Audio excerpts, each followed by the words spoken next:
રાજા ધર્મનું પાલન કરતો નથી તેને દેવો વૃષલ એટલે કે આંખલો બળદ કહે છે. ધર્મની વૃદ્ધિ થવાથી સર્વની ઉન્નતિ થાય છે અને ધર્મનો નાશ થતાં સર્વનો નાશ થાય છે. માટે રાજાએ ધર્મનું પાલન કરવું જોઈએ. જ્યારે રાજા ધર્મથી ભ્રષ્ટ થાય છે ત્યારે પ્રજા વર્ણશંકર બને છે. રાજ્યમાં જે કોઈ આપત્તિ આવે છે, રોગચાળો ફેલાય, ઋતુચક્ર ખોરવાય, આકાશમાં ધૂમકેતુ જેવા ઘોર ઉત્પાત સૂચક ગ્રહો દેખાય, તે રાજાના ધર્મભ્રષ્ટ થવાના કારણે જ છે.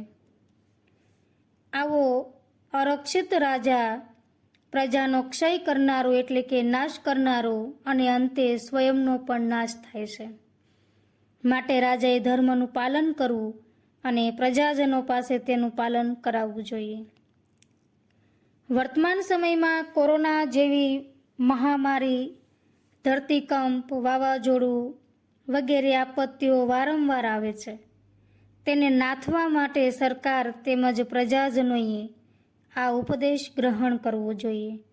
ધર્મનો લય પ્રતિદિન વધતો જાય છે. રાજાએ સર્વ પ્રજાનું રક્ષણ પોતાની પ્રજાની માફક કરવું જોઈએ. રાજ્યમાં આવી પડેલ આપત્તિના સમયે પ્રજાજનોનું પ્રિય કરનાર રાજા રાજ્યલક્ષ્મીથી ભ્રષ્ટ થતો નથી. વામદેવ મુનિ કહે છે કે રાજાએ મિથ્યા ભાષણનો ત્યાગ કરવો જોઈએ અને કામ, ક્રોધ, દ્વેષ રહિત થઈને વગર માગણી કરે લોકોનું પ્રિય કરવું.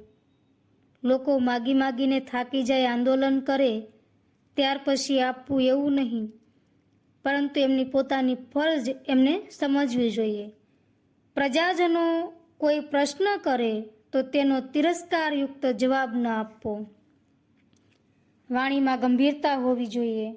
રાજ્યના વ્યવસ્થાપન માટે ધન આવશ્યક છે, પરંતુ આ ધન ધર્મયુક્ત હોવું જોઈએ. અર્જુન યુદ્ધથી વિમુખ થઈ રહ્યો છે ત્યારે શ્રી કૃષ્ણ તેને પોતાનું કર્તવ્ય યાદ કરાવતા કહે છે કે ક્ષત્રિયના સ્વધર્મને જોતા તું ભય પામી રહ્યો છે એ યોગ્ય નથી. યુદ્ધ કરવું એ તારું કર્તવ્ય છે. જો તું ધર્મયુક્ત યુદ્ધ નહીં કરે તો તું સ્વધર્મ અને કીર્તિને ગુમાવીશ. વળી બીજાના ધર્મ કરતાં ગુણ વિનાનો તેમ છતાં પણ પોતાનો ધર્મ ચઢિયાતો છે. કારણ કે સ્વભાવથી નિયત થયેલું સ્વધર્મરૂપી કર્મ કરતો મનુષ્ય પાપને નથી પામતો. માટે દરેક મનુષ્ય પોતાના ધર્મનું પાલન કરવું જોઈએ. સર્વ કર્તવ્ય કર્મોને ઈશ્વરને સમર્પિત થઈને કરવા જોઈએ. એમ કરવાથી પાપ લાગતું નથી એવું શ્રી કૃષ્ણ કહે છે. અનુગીતામાં શ્રી કૃષ્ણ અર્જુનને ધર્મનું લક્ષણ સમજાવતા કહે છે કે અહિંસા સર્વભૂતાનાં એતત્ કૃત્યતમં મતં એતત્ પદમનુદ્વિગ્નં વરિષ્ઠં ધર્મલક્ષણમ. પ્રાણી માત્રનું અહિંસા એ જ ઉત્તમ કર્મ છે અને આ ઉદ્વેગ રહિત તથા શ્રેષ્ઠ ધર્મનું લક્ષણ છે. દરેક મનુષ્યે અહિંસા ધર્મનું પાલન કરવું જોઈએ. સ્વબુદ્ધિથી વિચારીને ધર્મ અધર્મનું યોગ્ય મનોમંથન કરવું અને એ પછી જ જો તે કાર્ય યોગ્ય હોય તો કરવું. મહાભારતના શાંતિ પર્વમાં ભીષ્મ પિતામહ યુધિષ્ઠિરને અહિંસા ધર્મનો ઉપદેશ આપવા માટે રાજા વિચકનુએ જે હિંસાત્મક કર્મનો વિરોધ કર્યો હતો તે જણાવે છે. રાજા વિચકનુ ગોમેધ યજ્ઞમાં બળદોનો વધ થવાથી ગાયોને વિલાપ કરતી જોઈને દુઃખી હૃદયે વેદોનું આંધળું અનુકરણ કરનારા મૂર્ખ નાસ્તિકોની નિંદા કરે છે. વેદોમાં અહિંસા ધર્મની જ પ્રશંસા કરવામાં આવી છે. કેટલાક ઈચ્છાધારી મનુષ્યો વેદોના નામે પશુ હિંસા કરે છે. માટે મનુષ્ય પ્રમાણપૂર્વક હિંસા અહિંસાના બલ અબલ જાણીને ધર્મનું અવલંબન કરવું જોઈએ. જ્ઞાન મેળવવાની આકાંક્ષાવાળા જે લોકો છે એ ગૃહસ્થ ધર્મનો ત્યાગ કરી નિષ્કામ ભાવે સંન્યાસ ધર્મનું પાલન કરવું જોઈએ. સંન્યાસીએ વેદોમાં કહેલ કર્મફળની ઈચ્છાનો પણ ત્યાગ કરવો. વર્તમાન સમયમાં પણ ગાય, બકરો વગેરેની બલિ ચડાવવામાં આવે છે. યજ્ઞમાં માંસ ભક્ષણ કરવામાં આવે છે. તે ખરેખર અધર્મ છે. વિચુકનું રાજા કહે છે કે યજ્ઞમાં માંસ, મધ, મદ્ય, માછલી વગેરેનું ભક્ષણ કરવું તેવું ધૂર્તોએ પ્રવર્તિત કરાવેલ છે. વેદોમાં તેનું વર્ણન નથી. પરમાત્માનું યજન તો ખરેખર શુદ્ધ અંતઃકરણ દ્વારા દૂધની વસ્તુઓ અને ફૂલોથી જ કરવાનું વિહિત થયું છે. મનુષ્ય જીવનના 4 તબક્કાઓ છે, જેમ કે બ્રહ્મચર્ય, ગૃહસ્થાશ્રમ, વાનપ્રસ્થાશ્રમ અને સંન્યાસાશ્રમ.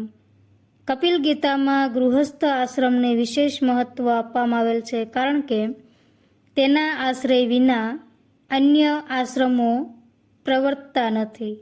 દરેક ગૃહસ્થે પોતાના ધર્મનું પાલન કરવું જોઈએ.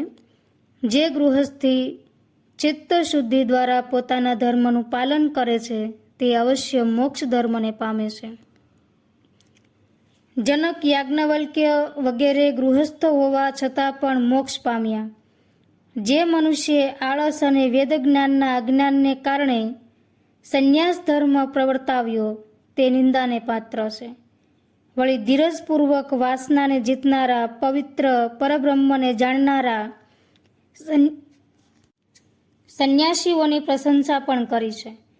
કપિલ મુનિનો આ ઉપદેશ ધર્મના નામે ધતિંગ કરનારા, પોતાના કર્તવ્યથી દૂર ભાગનારા મનુષ્યોને માટે અમૃત સમાન છે.